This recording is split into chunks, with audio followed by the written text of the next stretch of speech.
Hey you guys, today is Flex Friday. Hope you guys are feeling good, feeling replenished from a wonderful night's sleep. Well, it's time to go get it. Let's go get it, y'all. Man, we out here, man. I'm about to get this work started, man. I'm gonna tell y'all about the four quadrants of life, the four quadrants of workers in life. First, we have the employee, which are most of us people that work for somebody else, that are perfecting someone else's dream. But then we have the small business owner, which is a person that is a slave to their own business.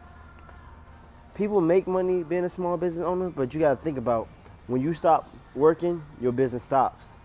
So you're been, in reality, you've been a slave to your own business.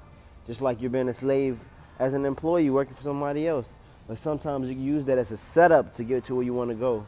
And then we have the two upper quadrants, which is a, a prime business owner, someone that works in network marketing that has a business that has at least 500 employees, where people are growing and expanding, and it's called network marketing. People are you're using your efforts to the second power to get the company out there. It's mainly e-commerce and things of that nature, and those are the most successful people in life.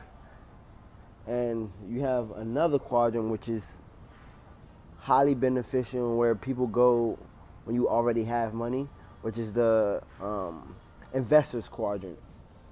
And this is where people get money off of giving people money or opportunities. So definitely pay attention to how society makes us stay in the lower two quadrants and make us think that's okay.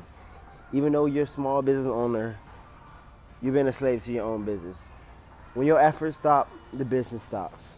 So just make sure you're aware. I'm just making sure y'all aware, are staying updated on society norms and keeping your financial IQ up there. I just want to make sure y'all have a financial IQ and know what society makes us think, and the keys to life, and knowing where we stand in life. I hope y'all have a blessed day and continue to be successful. All right.